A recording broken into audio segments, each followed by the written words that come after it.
Senate Democrats are already backing away from their commitment, their alleged commitment to undoing the Trump era tax cuts for the wealthy. The tax cuts that'll cost this country $2 trillion.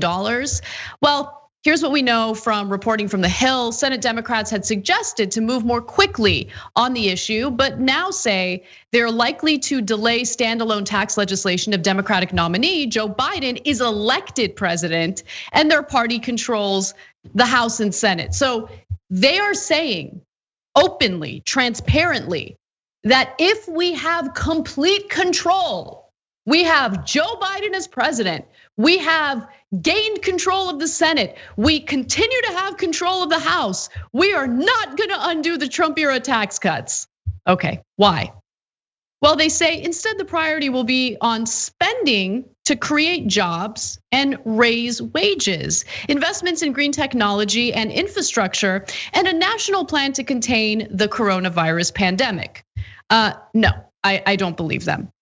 So why don't I believe them? Because they got a little specific, they got a little granular, and it turns out that they're full of it. Some of those stimulus and relief bills could include tax incentives, meaning more tax cuts for clean energy infrastructure, which sounds good on its face, but I'll explain why we need to be dubious of this, and strengthening the nation's supply chain and domestic manufacturing base, tax relief in the form of child tax credits, meaning more tax cuts, and earned income tax credits for lower and middle income families are also on the table.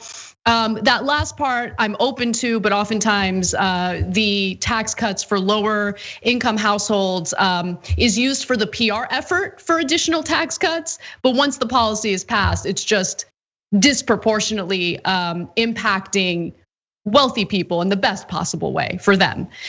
So the reason why I find this whole tax credits for clean energy infrastructure thing a little suspect is because it depends on how it's carried out. Because a lot of the fossil fuel companies, corporations are starting to invest more of their research and their business into clean energy, which is a good thing, right? You want that. But are they looking to get handouts and tax credits from the Democratic Party once they're in charge? Of course they are, because they think ahead. Of course they want to avoid paying taxes as much as humanly possible. Now, tax incentives on actual development, research, ensuring that we have widespread use of renewable energy, I do think that makes sense. But again, it's all about how it gets carried out. This story has me so furious, Cenk, because they're essentially telling us, even if we have all the power that's necessary to get things done in this country, we're not gonna do the bare minimum. We're not even going to reverse the Trump era tax cuts that disproportionately helped the wealthy. And they went on the record by name saying this, and I'll get to their quotes in a second, but I want to hear what you have to say.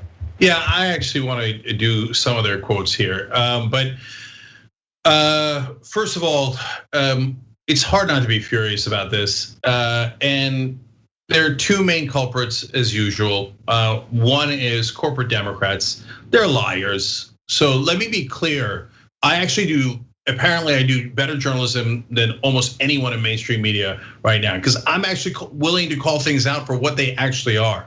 They're liars. They lied to you and told you that they would raise those corporate taxes and taxes on the rich to create enough revenue to help the middle class and the poor in this country, because they're the Democratic Party, they're supposed to be for the working class. And the minute it looks like they're gonna win the election, they're like, oh, just kidding. No way, no way. Those are our donors and our beloved wealthy friends. We're never gonna do that. And the second culprit obviously is the media, because the media won't call them out on it. They'll just note it, okay, oh yes, well now obviously they've changed their position due to changing circumstances. And then when we call out corporate Democrats, they'll go, how dare you? I can't tell the difference between these people and Bernie Sanders. Unless Bernie Sanders is running for office, in which case they're like, he's a communist. So no, the media is totally complicit. They should be calling them liars left and right now. Look, I don't need them to say the word liar. I get it, right? They're like, oh my God, I wouldn't want to offend anyone in power. But you can say this is in clear violation of earlier pledges. You could put the word hypocrisy with Democrats in the title. I'm telling you that as a guy who can't stand and Republicans, right? But for God's sake, do your job, journalists. And you give some of the quotes, and I'll give some, because I think the quotes are so telling. They are telling, and I did additional research on this story because I wanted to also make the point that many of the Democrats who went on the record saying that they're not going to pursue a reversal of Trump's tax cuts are very wealthy themselves, right? So let's start with Senator Chris Coons from Delaware. A prominent Biden ally laughed out loud when asked what the Democratic plan for tax reform is next year. Like, he's so smug that he laughed at the question, and he said, look, if Joe Biden is successful in being elected, the next president, it will be because we're in the middle of 3 crises at the same time: a pandemic, a recession, and a renewed focus on racial inequality. He will have the challenge and the mandate to address some of those. So he's essentially saying, as many of these Senate Democrats have said, look, we just have too many other priorities right now. And so even though we initially promised to reverse the Trump era tax cuts, we're probably not gonna do that. We might get to it later though. There's a lot of that. We might bake it into another bill. I'm sure that'll go over real well. Let's go to Dianne Feinstein. I think we ought to make the decision when we have a better sense of where the economy is going. There's an element of truth to the argument that policymakers shouldn't raise taxes during a recession. Yeah, except let's keep in mind that the Trump era tax cuts disproportionately benefited the wealthiest people in the country. Let's also take into account that during this pandemic, the wealthiest people in this country continued to get wealthier. Here's a quick, fun video from Business Insider explaining just how much. This is the unemployment rate during the COVID-19 pandemic. And this is Amazon CEO Jeff Bezos' net worth during that same time span. From March to June 2020, Amazon founder Jeff Bezos saw his wealth rise by an estimated $48 billion. The founder of the video conferencing platform Zoom grew his nest egg by over $2.5 billion. And former Microsoft CEO Steve Ballmer's net worth increased by $15.7 billion. These kinds of examples might lead you to think that when billionaires profit during a crisis, it's just a matter of right place, right time. Well, that's not false, but it's not entirely true either. Casino magnate Sheldon Adelson saw his wealth increase by $5 billion, while Elon Musk saw an increase of $17.2 billion. When you add up the numbers, billionaires in the United States have increased their total net worth $637 billion during the COVID-19 pandemic so far. So Cenk, I mean, this pandemic, we can't. Dianne Feinstein, who herself is worth nearly $60 million and her husband is worth $21 million. I mean, she should know that it's tough times and we can't raise taxes on people like that. I mean, they're really gonna suffer. No, there's no way her husband's worth 21 million. He's worth way more than that. They're in the hundreds of millions. And guys like Bezos says, oh my God, you can't raise our tax. You know what Biden's original proposal was? To raise the taxes from 37 to 39.6 for the top bracket, okay? 2.6 points. Why would that make a difference to Jeff Bezos? He's like, oh, I can't, it would ruin the economy. You just gave half your money to your wife, who you just got divorced from. It didn't ruin the economy. So why can't you give 2.5%? That makes no sense at all, but the band plays on because there is no real media in this country. And so why is Sheldon Adelson's wealth going up $5 billion when he runs casinos? The casinos are nearly bankrupt. There's nobody going to the casinos. And it makes all we're doing is shoveling all the money to the wealthy. And it's because of the donor class. Look, guys, it's not about being against wealthy people, not at all. It's that they shouldn't be allowed to buy politicians. So, okay, let's go to Richard Blumenthal, another so-called Democrat. And all these guys are the worst. He says, I think a tax bill can be made effective at a time when we think the economy will be sufficiently robust that some increase in taxes will have no detrimental effect.